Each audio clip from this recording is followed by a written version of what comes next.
Welcome to Bariatric Business Accelerator, the go-to podcast for busy weight loss practitioners and their teams who want to simplify and systematize and grow their new or established weight loss practice. I'm your host, Carol Clark. And if you ever are looking at your OR schedule or perhaps your new consult schedule and you are just frustrated because you're thinking, we've been doing a lot of marketing, I've seen a lot of leads come in, and yet my schedule isn't reflecting that. What's happening to all the new leads coming in? And I hear this, actually, it's not uncommon. I'm not having any judgment. Every practice has experienced this, just about. And it's one of those things that can be fixed. And I'm referred to oftentimes as a systems and numbers girl. I believe in that. And it's something where anytime something's going on, I know in our practice, I always look at what the system is with the team. And oftentimes now my team comes to me and we'll be starting something new or we'll be changing a practice. And one of the first things they say to me is, here's the system we created in order to make sure it flows smoothly. And it's just second nature. And it really does help eliminate chaos. And it also helps you as the business owner or as the administrator or as the physician not have to create all the systems yourself. Your team becomes very used to doing it on their own, and then you can just help them make tweaks if things need to be tweaked. So your system for how you follow with all new leads that come into your practice is really important. And for me, there are 7 steps that are really important to success. The first thing is to make sure that you have a team or team member or team members who are responsible for overseeing this. And it depends on your practice. I've seen it set up numerous ways that work. Sometimes people will charge this with even their receptionist, if that's the case, or it could be your bariatric program coordinator in your practice, or it could be whoever is following up on leads. I've even seen in very small practices, the office manager doing this, or delegating it to somebody on the team, even a clinician who's seeing patients in the back, whether it's a medical assistant, that sort of thing is what I'm referring to. So first of all, you need to have somebody who takes ownership for it. Having ownership helps them get more creative, helps them track what's working, what's not working, helps them be able to explain why you may have gaps in your schedule and why there may be gaps in the OR schedule. So there are things that we want to make sure one person has responsible for explaining and for implementing. So that's the first step. The second step is to really remember that speed is of the essence. I work with a lot of practices that are in very competitive bariatric surgery markets or weight loss markets, very competitive. And speed is your friend. These patients are looking to more than one practice. They are shopping around to see what's available. There are some who know exactly the surgeon that they want, or they know the exact program that they want. That's another whole part of marketing, to make sure people can differentiate you from others. But they are shopping around. And so your team needs to have speed of the essence, and that's speed of follow-up. And so we need to make sure that you're responding to inquiries very quickly, and it demonstrates your attentiveness to what their needs are. And it also shows them that you're showing up. So within 24 hours or sooner is actually ideal.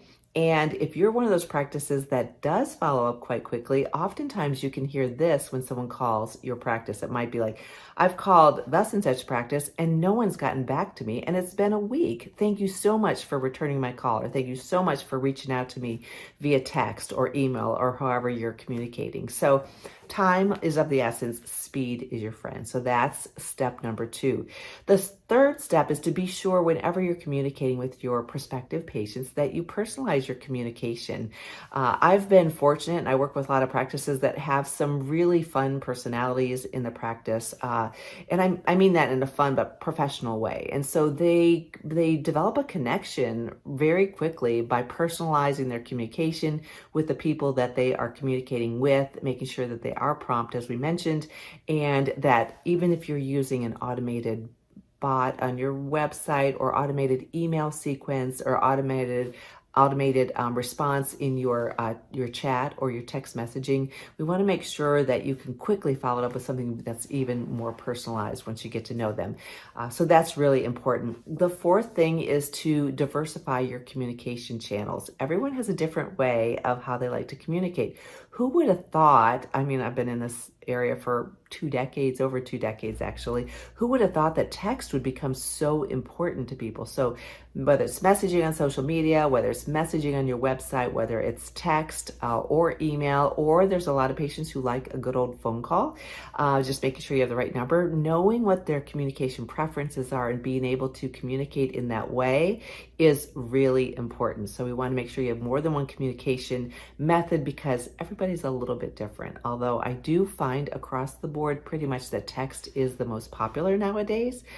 So that's another important thing. And email is a great way to be nurturing people too. So that's the fourth step in this whole process. The fifth one is to establish a consistent follow-up schedule and stick to it. So regularly touching base with people that are sort of in your pipeline, so to speak. These are individuals who we care about greatly, but we're using the word pipeline sort of loosely, but it's kind of where people are in terms of getting from a lead and onto your schedule and an established patient. You want to make sure you're touching base, you're answering their questions, you're providing them with helpful information. You have, if you've been doing my content authority marketing like we're doing in membership this whole month, you've got some videos out there, some blogs, things that you can be sending them to help them get to know you even more, to help them learn about your team, to answer questions and be real specific about that. So you want to make sure that you're offering that guidance and you have a regular follow-up.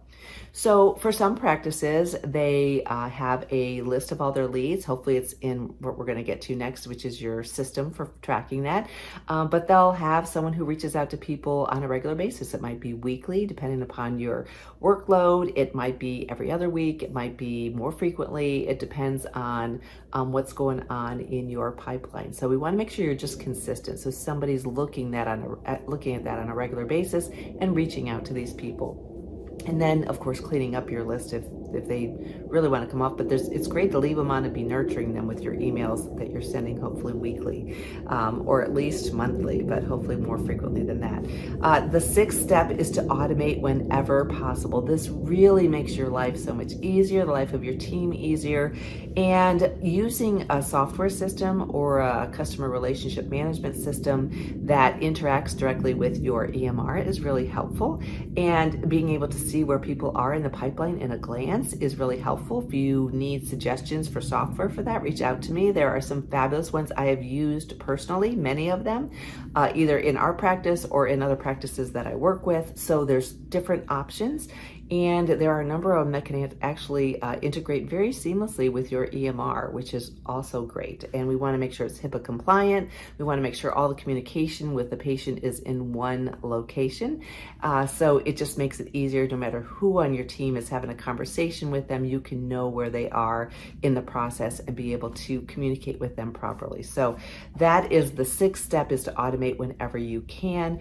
And then the seventh step is to monitor your metrics and make sure that you know at a glance where all your patients are in your pipeline, the number of patients at each stage. So are they a new lead? Where did they come from? What is your lead source? What is your referral source? And then where are they in the system? Are they someone who is scheduled for a consult? Have they attended their consult?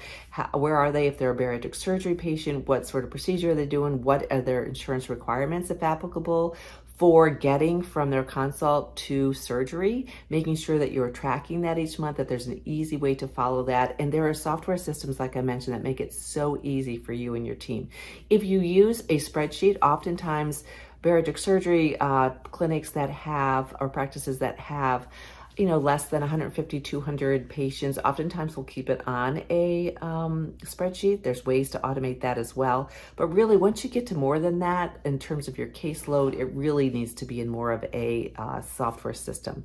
It's a game changer, and it's very awesome, and it saves a lot of time for your team. So those are the 7 steps for how to effectively nurture your potential patients' leads from initial inquiry all the way down into becoming an established patient.